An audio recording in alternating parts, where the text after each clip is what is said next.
Assalamualaikum warahmatullahi wabarakatuh.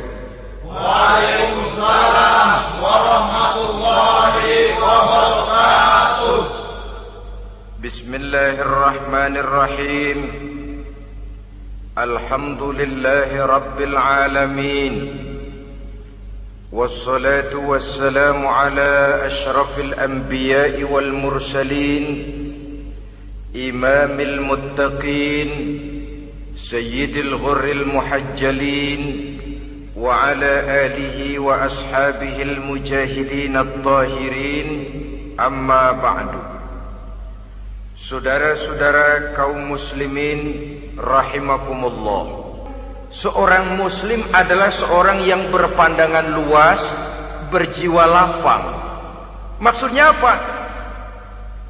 Tujuan jangka pendek dan jangka panjang ini harus dia raih kedua-duanya.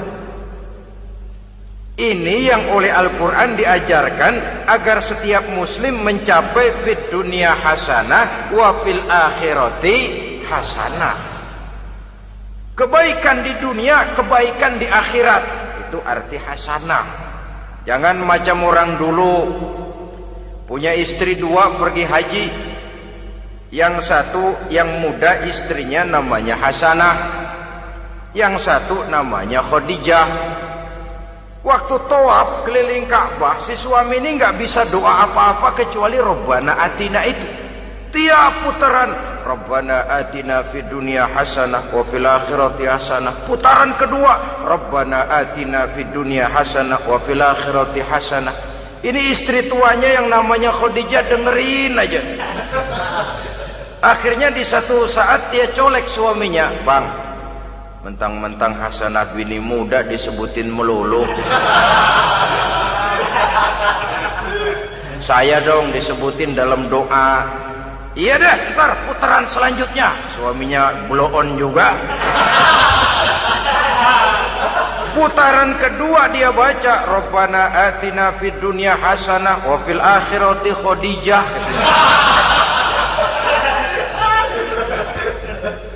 Saudara-saudara, itu makna refleksi daripada doa tadi itu, doa sapu jagat. Kita ingin fid dunya hasanah wa fil akhirati hasanah. Tujuan jangka pendek dunia tercapai, tujuan jangka panjang akhirat dan ridho Allah juga tergapai.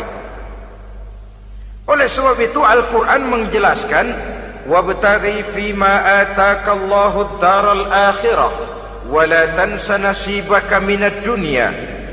Dengan karunia yang diberikan Allah kepadamu, carilah bahagia akhirat. Wala tansa nasibaka minad dunya, tetapi jangan lupakan bagianmu dalam kehidupan di dunia ini.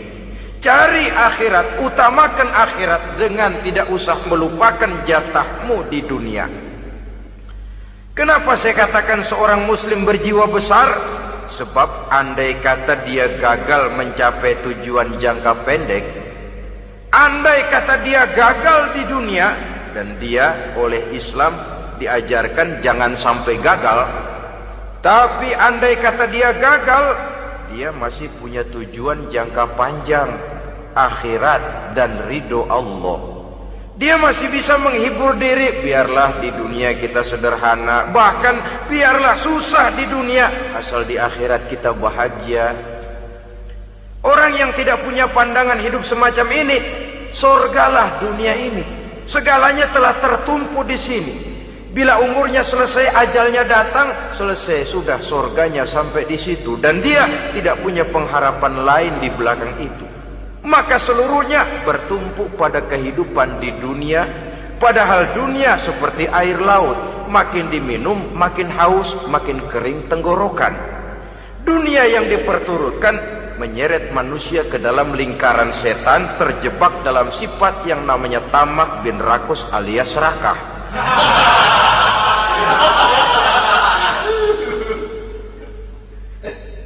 Andai kata dia gagal untuk tujuan jangka pendek, dia masih punya tujuan jangka panjang, akhirat. Dia masih sanggup berkata, biar di dunia kita sederhana, bahkan biar kebelangsak sengsara susah di dunia, asal di akhirat kita bisa bahagia. Kan masih ada harapan. Yang paling bangpak, paling rusak betul, sudah di dunia sengsara, di akhirat celaka. Di dunia rumahnya gubuk, pinggir kali miring, asal hujan bocor, utang selebar warung. Bayang kagak, ngaji enggak, puasa enggak, saban malam merit mulu. Saudara hadirin yang saya hormati, lalu kapan mau bahagia kalau sudah di sini susah, di sana akan susah juga. Ini yang pertama, seorang muslim, seorang yang optimis, berjiwa besar, luas pandangan. Kegagalan dia dalam jangka pendek tidak menyebabkan dia melupakan tujuan jangka panjang. Yang kedua, positifnya apa? Cara dia mencapai tujuan jangka pendek diwarnai oleh keyakinan adanya tujuan jangka panjang. Dia memang benar cari harta, tapi karena dia yakin ada akhirat, Allah ridho apa tidak? Ini positifnya. Saya memang cari duit, tapi dengan cara ini Allah ridho apa tidak? Saya memang ingin berpakaian yang rapi, tapi dengan tidak menutup aurat begini, Allah ridho atau tidak? Saya memang bergaul menghormati teman, tapi terjebak dalam minuman keras karena menghormati teman, Allah ridho apa tidak? Ini orang yang punya tujuan jangka panjang. Segalanya diberikan bingkai dengan pertanyaan, Allah ridho atau tidak? Keyakinannya terhadap tujuan jangka panjang mewarnai gaya hidupnya di dunia ini, mencapai tujuan jangka pendek tadi. Mau minum, Allah ridho apa enggak ini? Mau makan, yang saya makan Allah ridho apa enggak ini? Pendeknya apapun yang mau dia kerjakan, karena dia punya keyakinan tujuan jangka panjang, dia selalu menimbang terhadap ridho Allah tadi. Jadi tanpa prestasi ibadah, kita nol besar dalam pandangan Allah. Ini nilai manusia yang hakiki di sini. Ini makna inna akramakum indallahi atqakum. Di akhirat nanti kan tidak pernah akan disidang, kamu pendidikan setinggi apa? Tidak. Gelarmu berapa renteng? Profesor, doktor? Tidak. Akhirat hanya menyidang kau sholat atau tidak, kau puasa atau tidak, kau zakat atau tidak. Diberikan kamu harta yang banyak, dari mana kau dapat, kemana kau belanjakan. Prestasi ibadah itu yang ditanya. Setinggi apa pendidikan, sebanyak apa pengalaman, no problem, tidak jadi masalah di akhirat itu. Prestasi ibadah itu yang akan kita persembahkan di hadapan Allah. Itu makna inna akramakum indallahi atqakum. Kerbau dinilai dari dagingnya, makin gemuk makin mahal harganya. Tapi ada perkutut lebih mahal dari kerbau. Perkutut itu mahalan mentahnya loh daripada matangnya. Karena harga perkutut pada suaranya. Lalu di mana harga manusia yang paling gemuk? Tidak. Suaranya, oh kalau manusia dinilai dari suaranya, barangkali Madonna nomor awal masuk surga. Hanyalah dengan prestasi ibadah kita bisa mencapai tujuan jangka panjang, akhirat dan ridho Allah. Nah baiklah ya, kalau sudah jelas bahwa kita punya dua tujuan jangka hidup, jangka pendek dan jangka panjang, bagaimana Islam mengajarkan kita meraih dua ini? Pada prinsipnya Islam mengajarkan sistem keseimbangan. Dalam berbagai aspek kehidupan, keseimbangan ini nampak dengan nyata diajarkan oleh agama kita. Seperti ayat yang saya bacakan tadi. Dengan karunia yang diberikan Allah kepadamu, cari negeri akhirat, tapi jangan lupakan bagianmu di dunia ini. Dalam bentuk yang lebih nyata, bekerjalah untuk duniamu seolah kau akan hidup buat selamanya, tapi bekerjalah buat akhiratmu seolah kau akan mati besok. Manifestasinya dalam kehidupan, misalnya orang kaya diperintah membantu yang miskin, tapi orang miskin dianjurkan berusaha. Jangan mengandalkan hidup kepada yang kaya, seimbang. Kamu kaya, betul Pak, bantu yang miskin. Kamu miskin, iya Pak, berusaha, seimbang. Tuan rumah diwajibkan menghormati tamu, tamu diwajibkan tahu diri, seimbang. Jadi bagaimana kalau sudah kita bekerja di sawah, di ladang, di pasar, di kantor, anggap kita akan hidup selamanya agar timbul gairah kerja. Tapi kalau sudah sholat, anggap kita akan mati besok supaya timbul khusyuknya. Nah, titik tekannya di mana? Stresnya itu. Walaupun Islam mengajarkan sistem keseimbangan, tapi Al-Quran tetap menggarisbawahi walal akhiratu khairul laka minal, bahwa bagaimanapun seimbangnya, akhirat itu lebih utama daripada dunia. Bagaimana implementasinya? Kata orang-orang tua, kalau kita menanam padi, rumput pasti tumbuh, tapi nanam rumput jangan mimpi tumbuh padi. Maksudnya apa? Kalau satu perbuatan kita niatkan karena Allah, dunianya pasti ikut. Tapi kalau satu perbuatan diniatkan karena dunia semata-mata, akhirat akan hilang. Sebab itu, biasakanlah berbuat sesuatu baik untuk tujuan jangka pendek, lebih-lebih untuk tujuan jangka panjang, dengan motif lillahi ta'ala. Jadi saya ulangi, satu perbuatan kalau sudah diniatkan karena Allah, dunia biasanya ikut. Tapi kalau diniatkan karena dunia semata-mata, akhirat akan luput. Padahal itu titik tekannya, walal akhiratu khairul laka minal ula. Saudara-saudara kaum muslimin rahimakumullah, ini tujuan hidup. Jadi landasan tempat kita bertolak sudah jelas, pantai yang akan kita tuju dalam kehidupan ini juga sudah nyata. Kita ingin mencapai apa yang dinamakan fid dunya hasanah wa fil akhirati hasanah. Untuk itu perlu ada keseimbangan, tetapi titik tekannya tetap akhirat lebih utama daripada kehidupan dunia ini.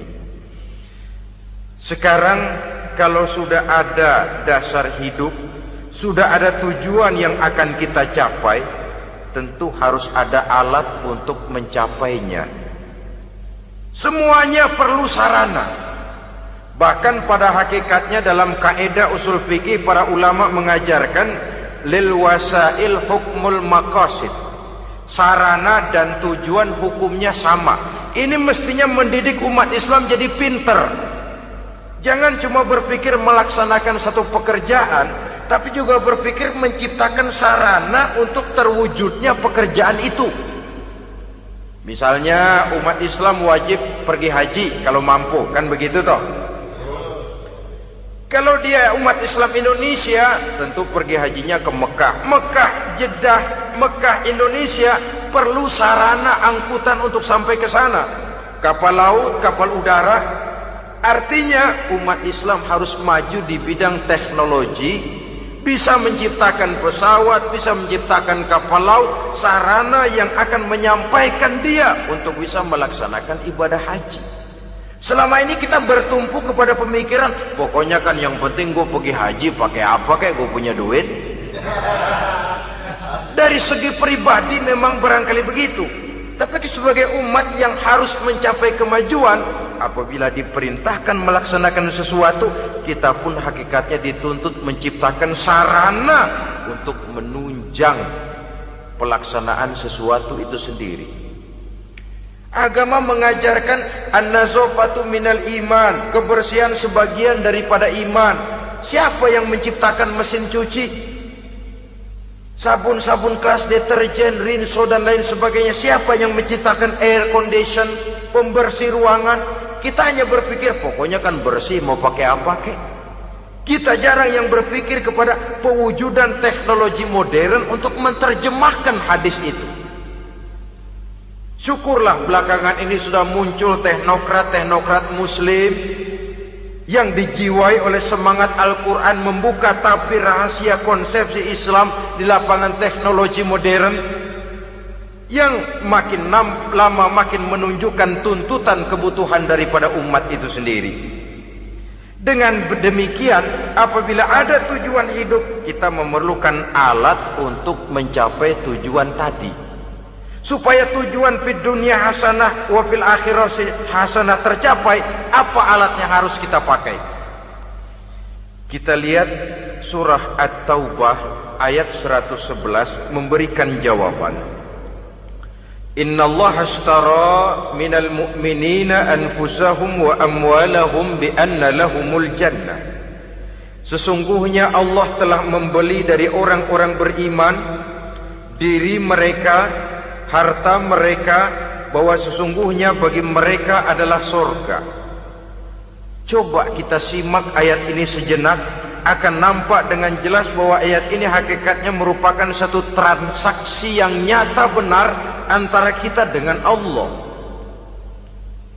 Transaksi jual beli sudah terjadi, dan itu langsung dengan Allah, tertuang dalam pernyataan Quran. Pembeli Allah, penjual kita orang-orang beriman, dagangannya adalah anfus dan amwal, harganya adalah surga. Itu sudah tanda tangan pernyataan kita siap jual beli ya Allah. Apalagi baiat kita apa? Inna solati wa nusuki wa mahyaya wa mamati lillahi rabbil alamin. Solatku, ibadahku, hidup dan matiku cuma untuk Allah Tuhan seluruh sekalian alam. Minimalnya 5 kali sehari semalam baiat ini kita ulang dan kita ulang. Kenapa lalu kita tidak konsekuen? Dalam konteksnya dengan persoalan, maka alat hidup kita itu ada 2. Pertama, anfus. Ini bentuk mufrad dari jamaknya, bentuk jamak dari mufrad nafsun. Biasa diterjemahkan dengan diri. Yang dimaksud dengan diri adalah kepribadian.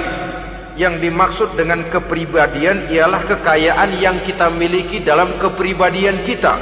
Artinya bisa tenaga, pikiran, konsep, gagasan, wewenang, ide, pangkat, jabatan, kemampuan, keahlian, skill, itu semuanya masuk ke dalam anfus, diri. Sedangkan amwal bentuk jamak dari mufrad malun, biasa diterjemahkan dengan harta. Pengertian di sini ialah seluruh bentuk-bentuk materi yang berada di bawah kekuasaan kita. Bisa rumah, bisa uang, bisa tanah, bisa kebun, bisa pabrik, bisa peternakan, itu semuanya amwal. Nah, baik anfus maupun amwal, diri, tenaga kek, pikiran kek, harta kek, pangkat kek, jabatan kek, wewenang kek, keahlian kek, untuk tujuan jangka pendek harus jadi rahmah bagi lingkungan. Untuk tujuan jangka panjang harus menunjang jalan menuju ridho Allah. Jadi kalau pangkat kita menjauhkan kita dari ridho Allah, itu bukan nikmat tuh, azab. Punya pangkat bukan melakukan kebaikan, malah melakukan kejahatan, setidak-tidaknya berdiri di belakang kejahatan, melindungi perbuatan-perbuatan munkar. Dalam kelas kakap melindungi korupsi, dalam kelas teri jadi backing tukang koprok. Umpamanya itu sudah menyalahi. Alat tidak digunakan untuk mencapai tujuan, itu untuk tujuan jangka pendek. Lalu amwal harta, uang, tanah, rumah, kebun untuk tujuan jangka pendek harus menjadi rahmah bagi lingkungan. Sedang untuk tujuan jangka panjang, baik diri maupun harta harus menunjang jalan menuju ridho Allah, harus meningkatkan prestasi ibadah kita kepada Allah Subhanahu wa ta'ala. Malah yang namanya amwal ini tanggung jawabnya lebih berat loh saudara. Kalau saudara diberikan ilmu, sidang akhirat cuma satu. Ilmumu kau amalkan untuk apa? Saudara diberikan umur panjang, pengadilan akhirat cuma bertanya satu, umurmu kau habiskan di mana? Tapi saudara diberikan harta, pertanyaan akhirat dua, hartamu kau dapat dari mana? Kau belanjakan kemana? Dari mananya dan kemananya ditanya, depan belakang. Wah, kadang-kadang kan ada orang hartanya didapat dari jalan yang halal, dibelanjakan di jalan haram. Kerja peras keringat banting tulang setengah mati, begitu dapat duit beli buntutan, muter-muter kertas cari kode. Didapat dari jalan halal, dibelanjakan di jalan haram. Atau didapat dari cara yang haram, dibelanjakan di jalan yang baik. Menang judi, nyumbang pesantren. Nabi mengajarkan innallaha thayyibun la yaqbalu illa thayyib. Allah itu baik dan hanya menerima yang baik-baik saja. Tidak bisa mencuci kain dengan air najis. Kain akan tetap kotor. Saudara-saudara kaum muslimin rahimakumullah. Oleh karenanya masalahnya terpulang kepada kita, pandai-pandailah membagi orientasi. Suatu saat tenggelam kita dalam kesibukan dunia dan seluruh isinya untuk mencapai tujuan jangka pendek. Lain saat tenggelam kita memfanakan diri untuk mencapai tujuan jangka panjang, akhirat dan ridho Allah. Karena kehidupan ini bukan berjalan tanpa batas. Umur ini bukan satu karunia tanpa pertanggungan jawab. Satu saat setuju atau tidak, rela atau terpaksa, kita akan sampai kepada garis finish daripada perjalanan kehidupan dunia ini, yang memang merupakan satu perjalanan panjang, a walking tall. Kata orang Kulon, a walking tall, satu jalan yang demikian jauhnya. Entoh kita akan sampai ke garis finish. Bila datang ajal, senja kehidupan datang, malam menyelimuti. Datangnya tidak pernah kita sangka, tapi sekali dia datang, tidak satu kekuatan yang bisa menolak. Kehadirannya tidak pernah kita harapkan, tapi satu kali dia datang bertamu, pasti terjadi. Dan itu pasti akan kita temui. Alangkah malangnya pada saat kembali itu datang, kita tidak punya prestasi ibadah. Lalu apa artinya prestasi dunia? Apa artinya tujuan jangka pendek kalau kita harus kehilangan tujuan jangka panjang? Rumah kita yang besar, pangkat kita yang tinggi, harta kita yang banyak, bisakah menolong kita untuk kalau sudah kumpul di padang mahsyar nanti? Malaikat, jangan gebugin saya, rumah saya harga 2 miliar.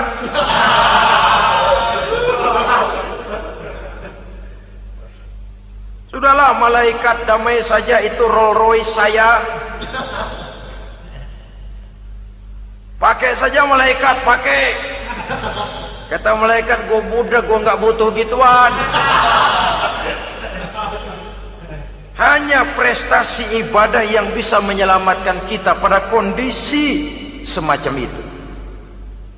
Jadi oleh karena itu saudara-saudara, biar di dunia ini rumah kita besar, mobil bagus, uang banyak, pabrik ada, usaha lancar, asal di akhirat masuk surga aja. Gak apa-apa. Daripada di dunia sengsara, di akhirat neraka, senangnya kapan? Sudah di sini sengsara, di sana keblangsak. Itu yang orang-orang tua bilang lacur kuda namanya. pelan dipecut, kenceng digentak, setengah mati, serba salah. Kuda kalau bisa ngomong, gue setengah mati, serba salah. Pelan dipecut, kekencengan ditarik, itu yang namanya lacur kuda begitu. Serba salah posisinya. Untuk itu pandai-pandailah membagi orientasi supaya tercapai tujuan ideal ini, fid dunya hasanah wa fil akhirati hasanah. Ini tentang tujuan hidup. Nah, untuk mencapai tujuan ini kita tidak berjalan sendiri. Kita perlu teman hidup. Di samping teman hidup ada pula lawan hidup. Siapa teman hidup kita untuk mencapai tujuan hidup ini? Dalam arti sempit, teman hidup kita suami istri yang taat kepada Allah. Suami istri lebih dari sekedar satu pasangan, juga saling melengkapi, merupakan bagian daripada kehidupan. Suami adalah teman istri, istri adalah teman suami untuk mencapai tujuan hidup tadi. Mencapai fid dunya hasanah wa fil akhirati hasanah. Seiring, seirama, selaras, serasi, seimbang, kata orang sekarang. Teman dalam arti sempit. Adapun teman dalam arti luas, setiap orang yang pandangan hidupnya sama dengan kita. Setiap orang yang akidahnya sama dengan kita.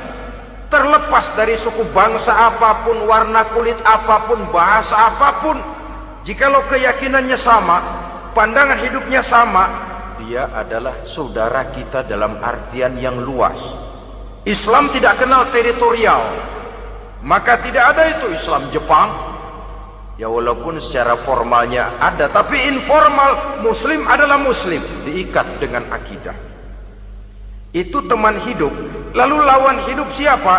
Pertama iblis, dalam segala bentuk dan implementasinya. Yang kedua, setiap orang yang pandangan hidupnya tidak sama dengan kita secara ideologis, itulah lawan hidup kita. Maka yang teman jadikan teman, yang lawan jadikan lawan. Jangan teman dijadikan lawan, lawan dijadikan teman. Itu namanya kopiah dipasang di kaki, pak bakyak naik ke jidat. Wajar kalau kepala lalu jadi benjol. Salah milih teman, salah cari lawan. Salah milih teman, salah cari lawan. Akibatnya kita yang akan susah di kemudian hari nanti.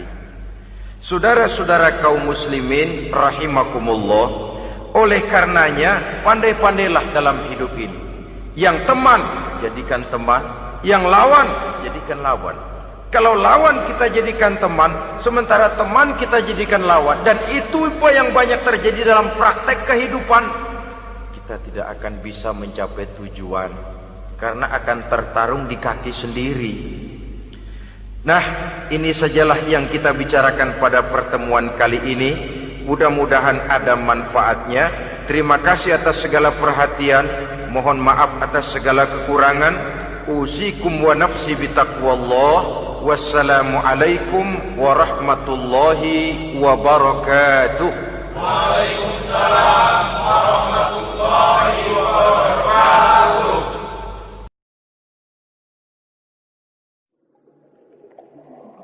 Mm-hmm.